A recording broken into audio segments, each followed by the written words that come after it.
hari ini kita akan membahas tentang terbaru tentang di Indonesia baik juga dengan sedikit. Halo Dharma, suaranya masih kurang jelas. Ya, halo, selamat pagi Glenda, selamat pagi sahabat Preaset.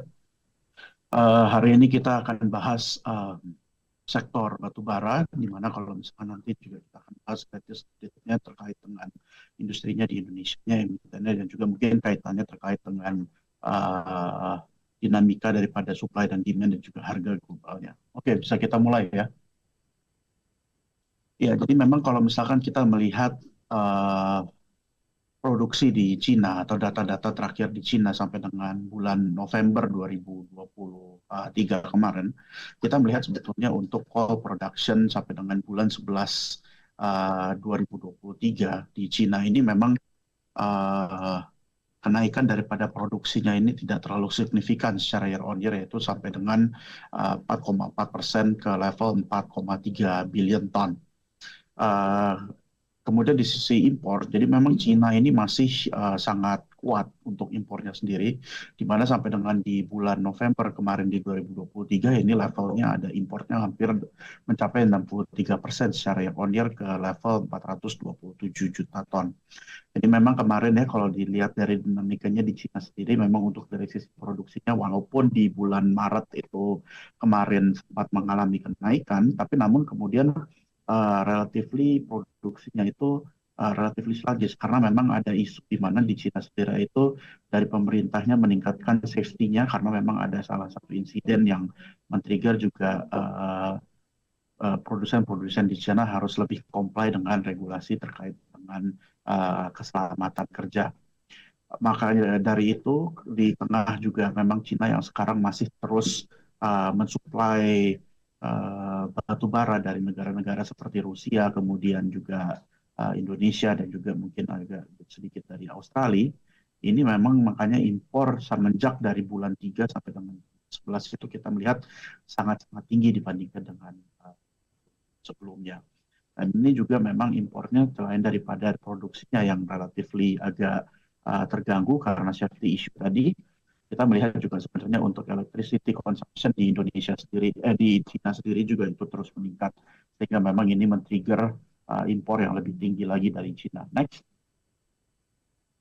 Ya, untuk di dinamika di India sendiri, karena memang salah satu peminta daripada batu bara kita adalah salah satunya dari India. Jadi memang kalau kita ngelihat dinamika di India sendiri ini untuk daripada electricity consumption-nya ini masih meningkat secara cukup signifikan di tahun 2023 kemarin.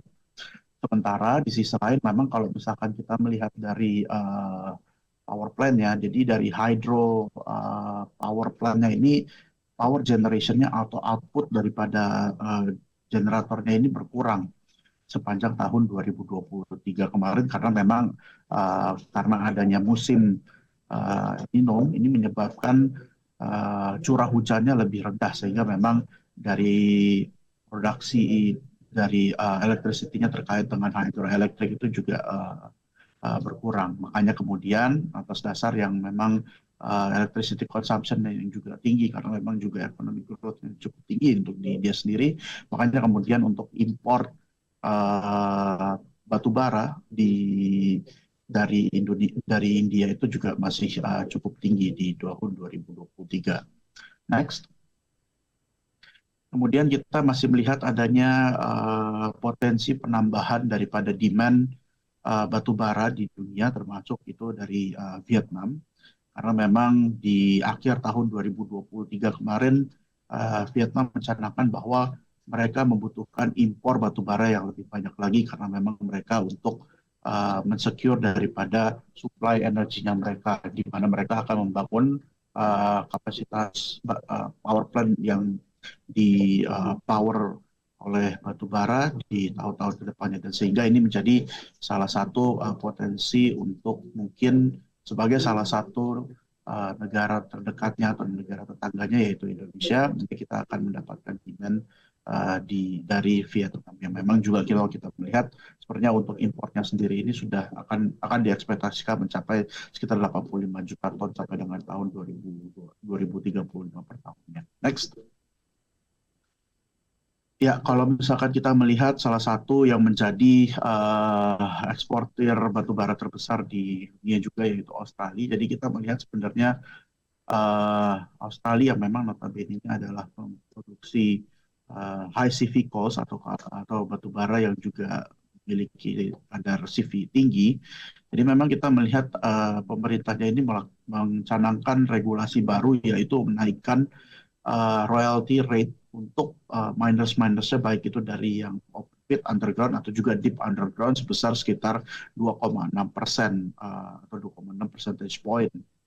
Dan ini memang efeknya adalah profitability daripada perusahaan-perusahaan yang bergerak di bidang batu bara, terkhususnya miners di Australia ini uh, sudah mengindikasikan bahwa tidak akan menginvestasikan lebih banyak lagi untuk penambahan produksi dari batu baranya. Jadi sehingga kita expect mungkin going forward starting dari 2024 mendatang mungkin pertumbuhan daripada produksi batu bara dari Australia ini akan sedikit melandai. Next.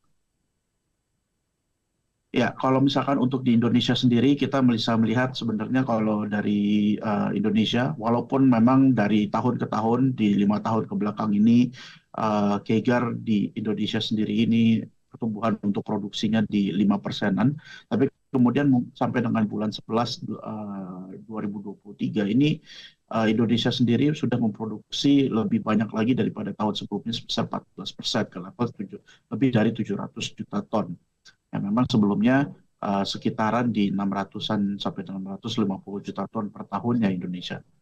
Dan memang ini sudah mengexit atau melebihi ekspektasi atau guidance dari pemerintah yang hanya ekspektasi tahun ini untuk produksi batu bara aja sekitar di 650 juta ton.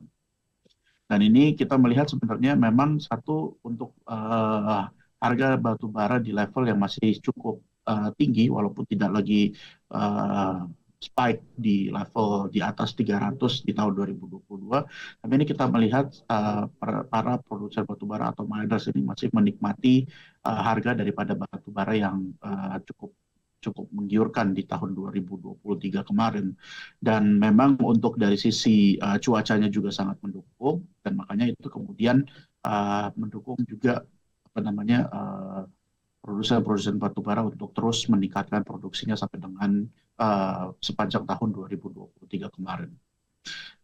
Dari sisi domestic consumption ini juga mendukung pertumbuhan yang cukup baik, di mana kalau misalkan di bulan November sendiri itu ada di sekitar 28% month to month, dan ini levelnya memang menjadi 265 juta ton untuk sampai dengan bulan November.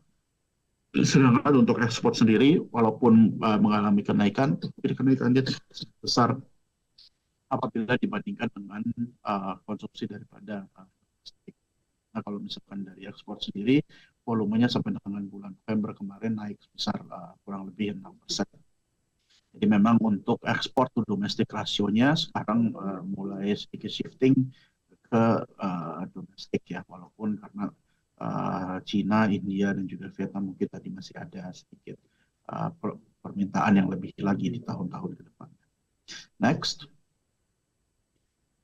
Ya, jadi dengan asumsi tadi yang sudah kita sampaikan bahwa dinamika supply dan juga demand-nya di global terhadap batubara Indonesia dan juga batubara lainnya seperti dari Rusia dan juga Australia, kita ini mengasumsikan bahwa sebenarnya untuk dari coal prices di 2024 ini akan ada di level 126 USD per ton. Mana untuk range-nya sendiri ini kita perkirakan level 101 sampai dengan 150, dan resikonya adalah di mana kalau misalkan nanti di tengah Cina yang sudah inventory levelnya sudah cukup meningkat dan kemudian nantinya transisi daripada musim El Nino ke La Nina ini yang akan menyebabkan curah hujan yang lebih tinggi akan meningkatkan hydropower generation output daripada negara-negara yang memiliki pembangkit listrik tenaga air seperti di China dan juga India. Untuk dari peningkatannya kita sendiri masih melihat concern antara potensi-potensi dispute dengan juga apa namanya, Cina, termasuk juga dengan Australia, ataupun mungkin nanti ke depannya ketika ada rising geopolitical tension. Tapi mungkin kita tidak mengekspektasikan sebenarnya di tahun ini harga batu bara akan kembali jump ke level di atas 150 ataupun next. Ya, untuk emitennya sendiri kita jadi untuk sektornya kita masih maintain netral secara keseluruhan, dan untuk emitennya kita lebih memfokuskan coverage kita yang memiliki potensi untuk dividen seperti PTBA, ITMG dan juga Adaro, di mana kalau misalkan untuk dari emiten-emiten ini kita mengekspektasikan sekitar 7 sampai dengan 17,5% untuk dividen yieldnya atas dasar harga yang dicatatkan di baru-baru ini. Untuk ITMG sendiri kemarin sudah mencatat mengannounce interim dividend, dan juga Adaro juga sudah mengannounce dividen interim sebesar, kalau ITMG di 2.660, untuk Adaro di 200, dan kemudian kita masih ekspektasikan final dividend di sekitar 1.800 sampai dengan 2.000 untuk ITMG, sedangkan untuk Adaro di 175. Dan untuk PTBA kita masih ekspektasikan untuk apabila di maintain di 8 sampai dengan 100, ini kita expect ada di level 1.000 sampai. Mungkin sekian dari saya, kembali ke terima kasih. Selamat pagi.